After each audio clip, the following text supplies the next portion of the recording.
Bonsoir à tous. À la une de ce journal, la normalisation du football camerounais est devenue une affaire d'État.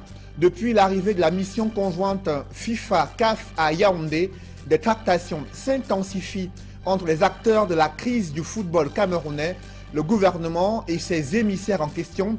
Et à ce sujet, en attendant la fin du suspense, la mission conjointe FIFA-CAF s'est exprimée sur l'organisation de la CAN 2019 prévue au Cameroun. Vous l'écouterez en ouverture de ce journal. Autre titre phare de ce 20h, c'est une soif d'alternance politique qui a mobilisé des dizaines de milliers de Togolais dans les rues de la capitale Lomé et d'autres villes.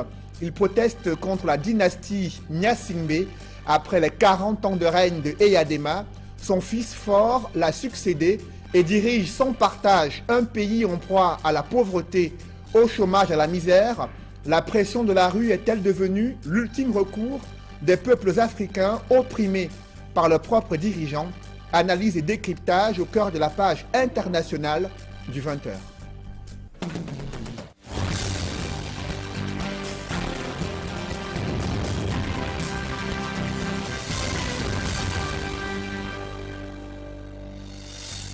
Merci de suivre cette édition complète de l'information sur Equinox Télévision. Qui sera le président du comité de normalisation au sein de la Fédération camerounaise de football? Cette question est devenue une affaire d'État. Depuis l'arrivée de la mission conjointe FIFA-CAF, des tractations se poursuivent entre les acteurs de la crise du football camerounais, le gouvernement et les émissaires en question, et de nombreux noms circulent, parmi lesquels des noms d'anciens lions indomptables, dirigeants sportifs et anciens ministres des Sports. En attendant la fin du suspense, cette mission CAF-FIFA s'est également exprimée sur l'organisation de la CAN 2019. Le président de cette commission, qui est par ailleurs président de la Fédération mauritanienne de football, a rassuré le gouvernement camerounais sur le maintien de l'organisation de la CAN 2019 au Cameroun, ceci à condition que le cahier de charges soit rempli. Reportage Joël Essengé et Ike Cyril. La sécurité est de taille au ministère des Sports et de l'Éducation physique. C'est sous forte escorte que les membres de la commission mixte FIFA-CAF sont arrivés ici. Ils ont été reçus par le maître des lieux, le ministre des Sports et de l'Éducation physique, Pierre Ismaël Bidoumbat, avec qui ils sont en train de s'entretenir en ce moment. Votre mission est exaltante, complexe, importante. Mais je souhaiterais que vous sachiez qu'ici, vous êtes chez vous, que vous considériez le Cameroun comme votre deuxième patrie. 256 groupes ethniques. Le Cameroun célèbre l'unité, la fraternité et surtout consolide son intégration nationale avec un élément fort qui est le sport et particulièrement le football. Les membres de la commission mixte FIFA, Confédération africaine de football, étaient ce matin à la Fédération camerounaise de football où ils ont été reçus par le secrétaire général Blaise Moussa. Blaise Moussa qui est arrivé d'ailleurs très tôt ce matin pour attendre ses hôtes. Là aussi, les échanges se sont faits à huis clos. Difficile pour l'instant de vous dire ce qui s'est dit justement entre le secrétaire général de la Fédération camerounaise de football et les membres de la commission mixte FIFA, Confédération africaine de football. Alors, c'est certainement après ces différents échanges qu'on aura peut-être les noms de ceux qui vont présider aux destinées du football camerounais, qu'on aura certainement les noms de ceux qui seront nommés au sein de ce nouveau comité de normalisation décidé par la Fédération internationale de football association. Il y a le comité de normalisation à instaurer à la Fédération camerounaise de football, mais il y a aussi la question de l'organisation de la CAN 2019 par le Cameroun. La FIFA précise qu'elle ne veut pas se mêler des affaires purement africaines. Elle est venue pour le comité de normalisation et non pour des questions liées à l'organisation de la CAN 2019 par le Cameroun ou non. Vous avez soulevé le problème de la CAN. Ça, nous on organise la Coupe du Monde. La CAN, ça c'est le problème de la CAF. Moi je pense que toute honnêteté, si vous remplissez vos cahiers de charges, ça, c'est pas nous les juger de toute façon. Ça, c'est la CAF de régler ces problèmes. On n'est pas. Si la FIFA ne veut pas se mêler des questions purement africaines, eh bien, Ahmed Yahya, le chef de la délégation, s'est exprimé. Il a en quelque sorte pris à contre-pied Ahmad Ahmad, le président de la Confédération africaine de football, qui avait fait savoir que le Cameroun, en l'état actuel de ses infrastructures, ne pouvait organiser une CAN même à Tadj. Mais Ahmed Yahya, le chef de la délégation, fait savoir que le Cameroun est un grand pays, le Cameroun est un ami de la Confédération africaine de football. Et si le Cameroun venait à remplir le cahier des charges, il n'est pas question que l'organisation de la CAN 2019 lui soit retirée. La CAF ne peut pas être contre le Cameroun, elle ne le sera jamais, parce que le Cameroun est une grande nation de football. Et la CAF a besoin du Cameroun, parce que nous, au niveau de la CAF, on considère qu'on est sur le terrain, on est en rivalité avec les autres confédérations, et c'est le Cameroun qui nous fait honneur à chaque fois pour bien nous représenter. La CAF respecte le Cameroun, va travailler avec le Cameroun, et en ce qui concerne la CAN, comme vous l'avez soulevé, ça ne sera jamais une décision personnelle ni du président ni du comité exécutif. Ça sera à vous de bien préparer votre CAN, et si la mission indépendante qui va superviser va approuver l'organisation de la CAN, la CAF ne voit pas d'inconvénient.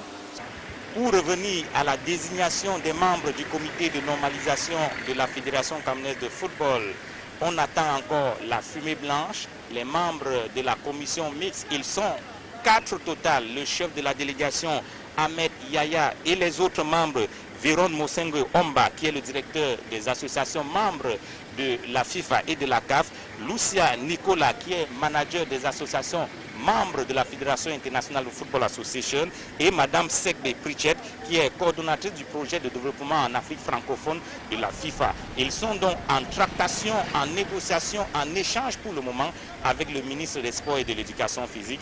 On attend la fumée blanche. Depuis le ministère des Sports et de l'Éducation physique, Joël Essenge, Aïk Cyril, Equinox Télévision.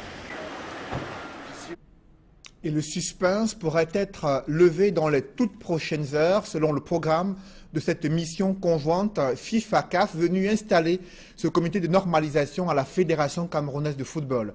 Depuis l'annonce de la mise en place de ce comité de normalisation, l'on note que les lignes bougent dans les milieux du football camerounais et dans le sérail du côté de Yaoundé.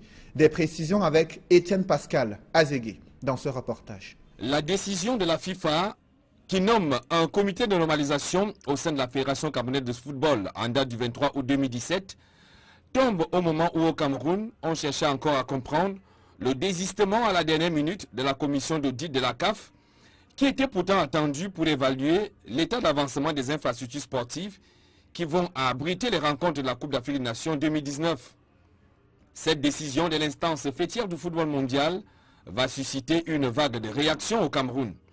C'est tout d'abord le ministre des Sports et de l'Éducation physique qui va monter au créneau en premier en guise de version officielle du gouvernement. Nous sommes le 25 août 2017 à Yaoundé.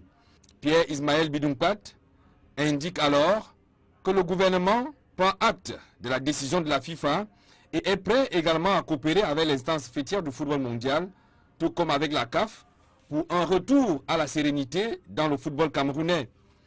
Une sérénité perdue après la mise à l'écart du comité exécutif de la FECAFOOT que préside alors Tombi Aroko. Ce dernier va lui aussi emboîter le pas au ministre des Sports et de l'Éducation physique, un jour seulement après sa sortie médiatique, pour dire, la main sur le cœur, qu'il se soumettait à la décision de la FIFA, non sans avoir rappelé que cette décision était la conséquence de nombreuses procédures judiciaires en cours dans les tribunaux.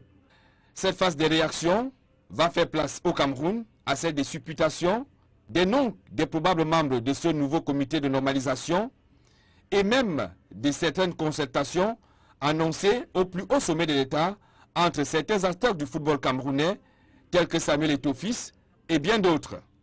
C'est ainsi que certains noms, tels que celui de Joseph-Antoine Bell, Patrick Mboma, Jérémy Solène Ditap ou encore Gilbert Kadi, seront avancés comme étant les probables membres du comité de normalisation.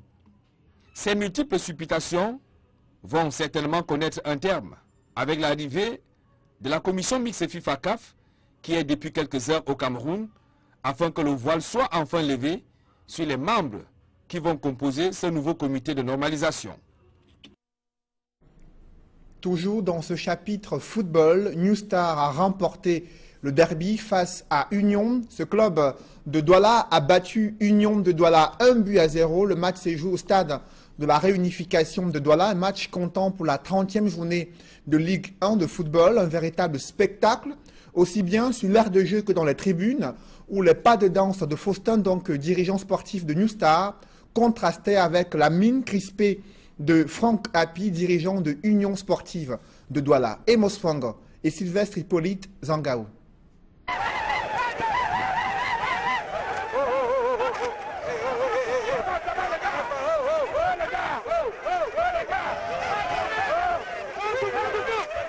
D'habitude, c'est dans les tribunes qu'il célèbre la victoire de son équipe. Mais en cette fin de saison en Elite 1 et face au grand rival, l'Union Sportive de Douala, Faustin Domke, le président de New Star qui s'est imposé par 1-0, est allé montrer ses pas de danse sur l'aire de jeu au milieu de ses joueurs.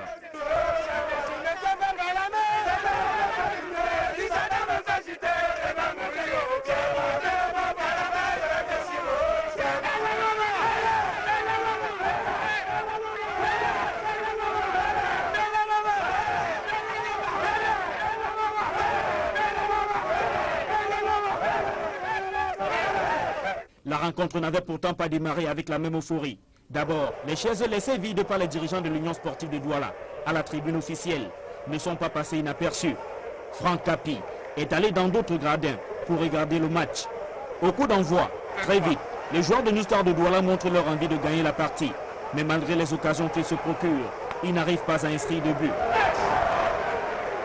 Dans les tribunes, Faustin Domke n'est pas du tout content. C'est quoi ça? Regardez Bateau! Regardez Bateau! Regardez Bateau! Acculés, les Nassara Kamakai résistent bien. À la mi-temps, le score est de 0 but partout. De retour des vestiaires, on ressent que Laurent Diam a tenu le discours de la victoire absolue à ses joueurs. À la 47e minute, Kouobilé s'échappe dans la défense de l'Union Sportive de Douala et ouvre le score. De là où il se trouve, à travers sa mine, Franck Happy semble reconnaître que ses joueurs sont en train de plier. Le match se poursuit avec la domination de New Star de Douala. Mais dans l'ensemble, ce n'est pas du tout facile pour les deux équipes de faire circuler le ballon à cause de la pelouse trempée par la pluie. Au coup des sifflets final, New Star de Douala s'impose par 1-0. Malgré la morosité du temps et malgré le mauvais état du stade, les deux équipes ont quand même démontré qu'il y a encore de la valeur dans notre championnat. Je retiens que c'était un très très bon match. On a vu deux équipes qui en voulaient, qui étaient dans les bonnes dispositions. Heureusement, nous on a eu un peu plus de baraka, on a eu un peu plus envie. On a gagné, bravo aux enfants. Je vous propose à présent de suivre les réactions de quelques acteurs de ce match, notamment le capitaine de New Star de Douala, Nouk Minka, et l'auteur du but, Kouébile, mais aussi le dirigeant sportif de ce club qui était menacé de relégation, Faustin Domke. C'est un derby quoi. Il faut donner le meilleur de soi-même et pouvoir remporter les 3 points. Donc j'ai travaillé tout le long de la semaine, très très fort, très très dur pour pouvoir réaliser certaines occasions que j'aurais pu avoir.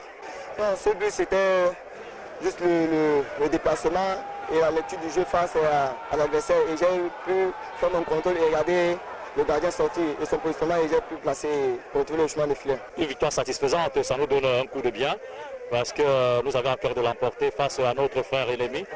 C'est vrai que la partie a été très ardue. Nous sommes restés concentrés jusqu'à la dernière minute et nous avons fait montre de beaucoup de détermination, ce qui nous a permis d'enchaîner les occasions et notamment d'en mettre une qui, heureusement pour nous a donné la victoire ce soir. Très heureux parce qu'on a fait un très bon match de football. Je pense que si c'était pas Lyon de Douala, on aurait donné 4 quand même. Hein. Là, on a fait du beau jeu. Je pense que tout le monde a vu. Il est temps que les gros boss regardent Kouébile. Hein. Il est temps qu'on regarde. Hein. On a très bien joué au football. On a très bien joué au football. Hormis l'élément défensif, on a très bien joué au football. Ça, c'est un match de football. Dans le reste de l'actualité. C'est un calvaire qui dure depuis plusieurs années. Le tronçon Melon-Bangem est un véritable parcours de combattants dans le département du Coupé-Manengouba. Cet axe routier est impraticable. L'on note également que la dégradation de la route exaspère les populations abandonnées à elles-mêmes. Elles sont contraintes de s'activer pour combler quelques crevasses sous le regard impuissant des autorités administratives. Jacques Molon et Albertine Bichaga.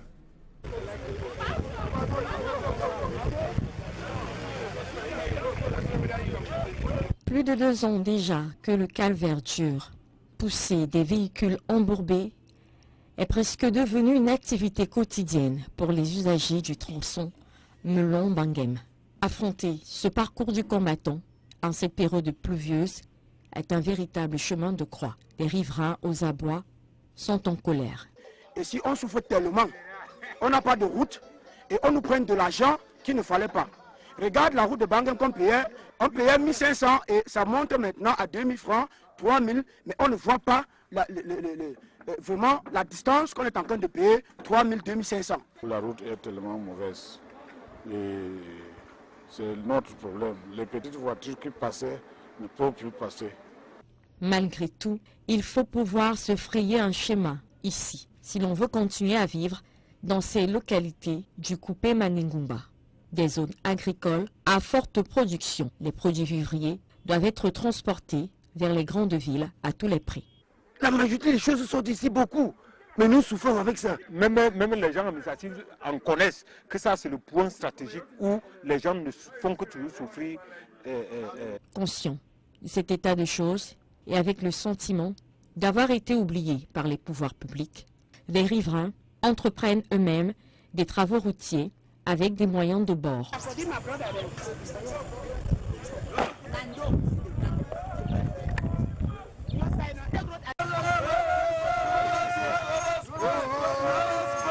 Ambiance bon enfant qui cache très mal la gravité de la situation.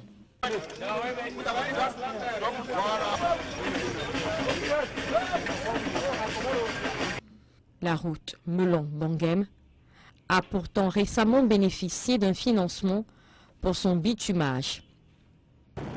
Plusieurs mois après, à peine une dizaine de kilomètres sur la trentaine concernée ont été couverts d'une couche noirâtre. Le laxisme des pouvoirs publics est une fois encore pointé du doigt. Il y a d'autres personnes qui restent dans le bureau. Bon, tu entends seulement que bon, le chantier est fini. Bon, ici, là-bas, ils disent que c'est fini sans toutefois savoir comment se passent les travaux. Regardons comment nous souffrons ici. Il va falloir normalement, dans le nombre de choses, avant de donner le chantier à quelqu'un, qu'il soit sûr que le chantier doit effectuer les travaux. La négligence administrative. Non, ça ne fait pas honneur puisque la population en souffre. En attendant que les travaux reprennent, un jour peut-être, les populations ravalent leur colère le temps d'une grande séance de travail manuel, accompagnée parfois, comme ici, par les élus locaux et même des autorités administratives, visiblement dépassées par la situation. Un vaste réseau de trafic de carburant frelaté persiste à Bamenda. Dans la région du nord-ouest, les autorités viennent de saisir un important stock évalué à plus d'une quinzaine de millions de francs CFA. Ce fléau résiste à la stratégie du gouvernement visant à enrayer la contrebande du carburant frelaté dans la région du nord-ouest, notamment les villes limitrophes avec le Nigeria. Reportage Stelambou et Julingue Nyondé. La ville de Bamenda, localité située dans la région du nord-ouest, confrontée à une montée en puissance de la vente du carburant frelaté. L'activité est très sollicitée par les jeunes, malgré les mesures d'interdiction des autorités administratives. Une patrouille récemment menée par des éléments de la police judiciaire a permis de saisir 7 véhicules transportant des dizaines de bidons sur l'axe Bamenda-Manfé. Les enquêtes qui se sont poursuivies après cette importante saisie ont cette fois-ci abouti au démantèlement de ce dépôt où une centaine de bidons de carburant frelaté ont été retrouvés par les forces de maintien de l'ordre.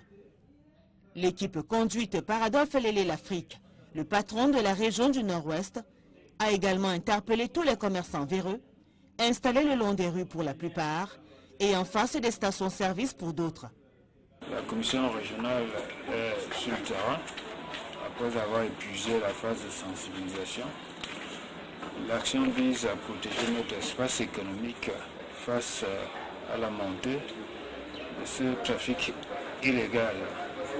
Bien évidemment, vous avez vous-même évalué les quantités saisies en moins d'une semaine, un peu plus de 32 000 litres, qui valent un peu plus de 21 millions.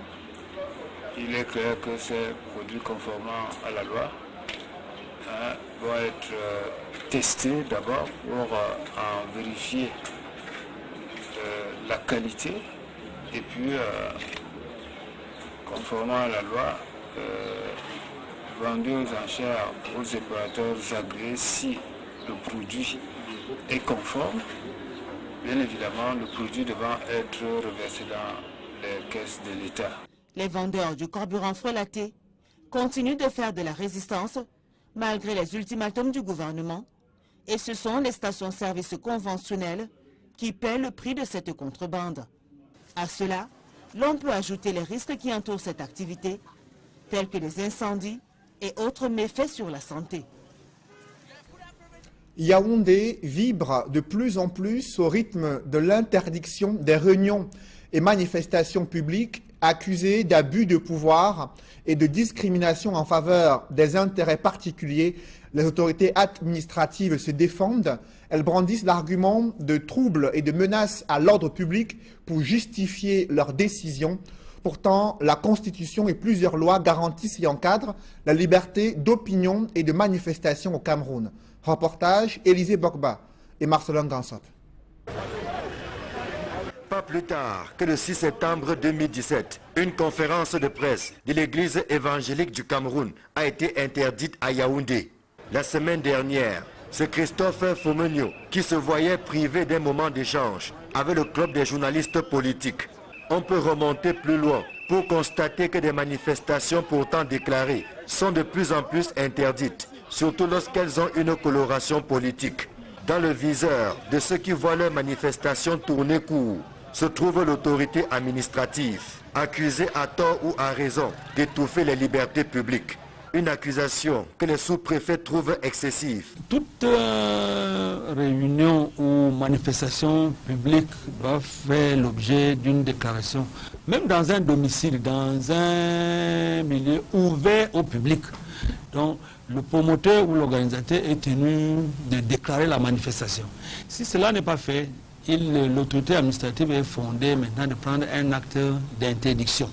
La même chose quand pour une manifestation déclarée et dont les éléments constitutifs, donc après examen, l'autorité administrative peut se rendre compte que la réunion ou la manifestation susceptible de mettre en péril l'ordre public, elle est également fondée de prendre un acte d'interdiction. Accusé de délivrer des récépissés à tête chercheuse, l'autorité administrative se défend également en brandissant dans le cas des interdictions les menaces de troubles à l'ordre public. Une formule bien connue qui sonne souvent mal dans les oreilles de ceux dont les manifestations sont interdites et parfois sévèrement réprimées. Les éléments de troubles à l'ordre public sont nombreux et ça dépend donc de l'appréciation. Quand nous nous rendons compte qu'il y a peut-être dans le cadre d'une rencontre d'autres personnes qui peuvent venir créer une espèce d'agitation tout autour. Par exemple, dans le cadre d'une association, vous pouvez vous retrouver avec la guerre des tendances. Nous sommes donc amenés à surseoir à la délivrance du récépissé. Donc en réalité, le rôle également de l'autorité administrative, c'est de prévenir, c'est d'anticiper. Samedi prochain se tient à Yaoundé l'Assemblée générale constitutive de la Société de droits d'auteur de l'art musical. Au même moment, des appels se multiplient parmi les artistes musiciens pour bloquer cette Assemblée générale. De quoi embarrasser le sous-préfet de Yaoundé 2 qui a été sollicité par le biais d'une déclaration, puisque l'on n'est pas loin, dans le cas d'espèce, d'une menace de trouble à l'ordre public. Je vous le disais en titre, la tension est montée d'un cran au Togo. La rue gronde de colère depuis le début de la semaine. Des dizaines de milliers de manifestants protestent contre la longévité au pouvoir du régime Gnassingbé. 40 ans pour Eyadema Gnassingbé, 12 ans pour son fils, une cinquantaine d'années au cours desquelles le chômage, la pauvreté et la misère n'ont pas changé de visage. Au Togo, d'où la colère de ces populations. Reportage Donald Anouzwa. La marée humaine de partisans de l'opposition qui a investi Lomé et 10 autres villes du Togo le 6 septembre est venue réclamer l'alternance politique dans un pays dirigé depuis 2005 par le président Faure Gnassingbé. La foule déchaînée, constituée d'environ 100 000 manifestants, selon Amnesty International, a brandi des pancartes et crié des slogans hostiles au régime de Faure. Une grande partie de l'opposition togolaise, rejointe par plusieurs petits partis politiques, exige des réformes constitutionnelles, la limitation du mandat présidentiel et scrutin à 2 tours, promises par le régime depuis des années et qui n'ont jamais abouti. Les mesures annoncées par le gouvernement mardi 5 septembre, portant notamment prise en compte en partie des réformes politiques, n'ont pas calmé les ardeurs des opposants et des manifestants, prêts à continuer les marches sur 2 jours. Nous n'avons pas l'impression que le régime prend la mesure de ce qui se passe. Nous avons demandé de retrouver la constitution originelle de 92. On nous sort des balivères. La manifestation du 6 septembre s'est déroulée dans le calme, contrairement à celle du 19 août, dont l'intensité des violences avait coûté la vie à au moins 2 personnes dans ce pays de 7 millions d'habitants. La pression de la rue observée au Togo est la conséquence du refus de certains dirigeants de respecter les principes et leur engagement de construire une réelle démocratie où les réformes institutionnelles et économiques sont mises en place pour le bien-être des populations, d'où cette implosion sociale et des nombreuses violences vécues dans plusieurs pays africains. Emmanuel Diop et Gizogo. Les tensions politiques qui ont atteint leur paroxysme au Togo ces jours-ci trouvent leur origine dans la ruse politique déployée par le pouvoir de Lomé. Ce qui se passe au Togo n'est que la conséquence d'un certain mécanisme que les présidents africains aiment mettre sur pied. En effet, le président Faure Gnassingbé n'a pas véritablement mis sur pied les réformes démocratiques que l'opposition lui demandait. Les membres de l'opposition l'ont effectivement compris, ils ont compris que M. Faure Gnassingbé n'avait pas véritablement le désir ou l'envie d'aller jusqu'au bout dans ses réformes. Et c'est la raison pour laquelle ils sont redescendus dans les rues pour lui dire, pour lui marteler leur ras-le-bol. Dès lors, la solution passe par un dialogue entre le pouvoir et l'opposition. Ce que l'opposition demande à M. Faure Gnassingbé, d'aller au bout, par exemple, en limitant les mandats comme c'était le cas en 92, il a même déjà promis. Mais les gens sont arrivés à un niveau où ils ne font plus confiance aux présidents, ingénieurs dans la manipulation démocratique. Si on peut parler d'une solution, il faut véritablement un dialogue franc entre le parti au pouvoir et l'opposition, et que justement ils parviennent à démontrer à cette opposition que la confiance peut être restaurée. Il n'empêche qu'à l'échelle continentale, la demande démocratique pourrait à nouveau aller crescendo. En 90, il n'y a pas eu de véritable démocratisation. Il y a eu ce que j'appelle une décompression autoritaire. Il y a eu une forte pression de la société civile, de la population sur les dirigeants qui réclamaient un certain nombre de libertés. Mais justement, ces dirigeants, presque tous les dirigeants africains n'ont pas véritablement libéralisé. Ils ne l'ont pas fait. C'est la raison pour laquelle les mêmes problèmes, les mêmes récriminations ne font que ressurgir.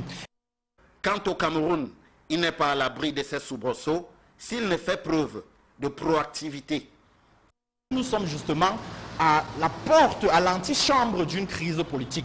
À la veille d'une année électorale comme celle-là, nous avons déjà une situation sécuritaire qui est très embarrassante à l'extrême nord, à l'est et dans les régions anglophones. On doit faire tout pour justement anticiper en mettant sur pied des mécanismes qui vont créer justement un climat de confiance, un climat consensuel où tout le monde va se sentir concerné et personne ne va se sentir frustré ou floué. Un avis de possible tempête qui ne reste qu'à mieux gérer pour préserver l'avenir. Après l'annulation de l'élection présidentielle au Kenya, c'est la commission électorale très critiquée qui vient d'être revue en profondeur. De nouvelles personnalités ont été récemment nommées pour répondre aux exigences du principal opposant Raila Odinga.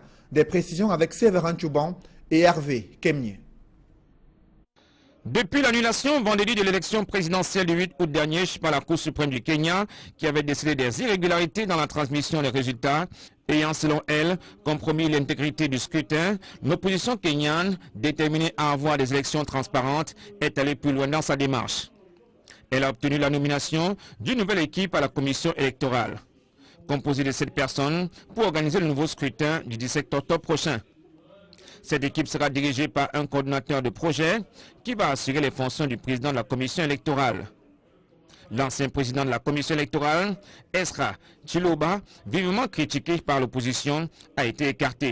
Une nouvelle victoire de l'opposition kenyane qui a forcé la main au régime de Nairobi. Pourtant, au lendemain de l'annulation historique de la réélection du président sortant Uhuru Kenyatta, ce dernier avait exclu tout remaniement en profondeur de la controversée commission électorale, chargée d'organiser le nouveau scrutin.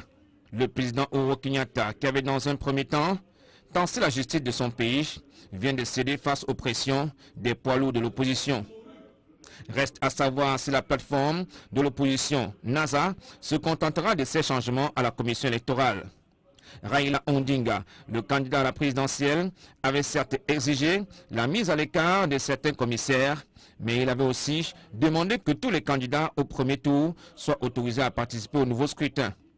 Or, la dernière édition du journal officiel précise que le rendez-vous électoral du 17 octobre prochain opposera seulement 2 candidats.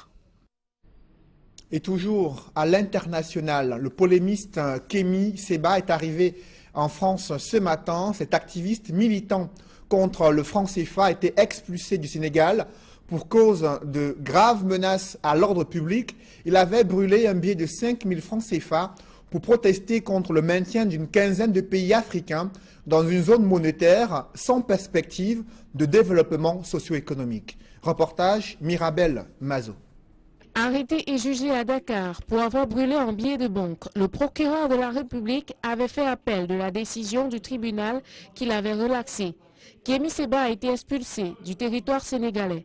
La procédure d'expulsion de l'activiste franco-béninois aurait été initiée sur la base du trouble à l'ordre public que constitue sa simple présence sur le territoire sénégalais. Outre ses récents démêlés judiciaires, l'arrêté d'expulsion souligne que Kémi Séba s'est fait aussi remarquer pour les propos désobligeants qu'il formule à l'encontre des chefs d'État et dirigeants africains et envisagerait de mener des actions préjudiciables à l'ordre public en appelant à des rassemblements intempestifs sur la voie publique. Le texte signé par le ministre de l'Intérieur a eu des délais très courts, pourtant son avocat tentait d'empêcher une expulsion de son client.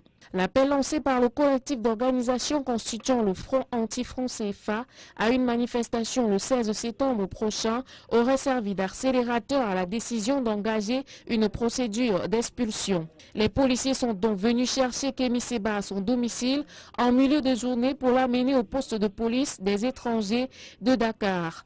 Sur place, ils ont pu constater qu'il a un passeport français ainsi qu'un passeport béninois qui n'est pas à jour. Pour Kémi Séba, cet acte d'expulsion est démesuré.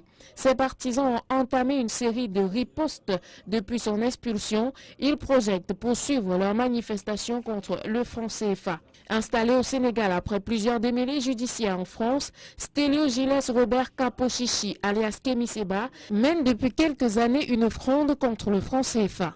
Il estime que ce moyen de paiement avantage la France, ancienne puissance coloniale, et nuit aux intérêts des 14 pays africains. En France, où il retourne après cette expulsion du Sénégal, Kémi Séba avait notamment été le dirigeant de la tribu K, groupuscule dissous en 2006 pour antisémitisme et incitation à la haine raciale. Son avocat dénonce une expulsion illégale et annonce un recours suspensif de la mesure. Mesdames, Messieurs, c'est la fin de ce journal. Merci de l'avoir suivi. Ne manquez pas votre rendez-vous ce soir, Regard social, présenté par Éric Fernand Kouamo. Bonne soirée sur Equinox Télévision.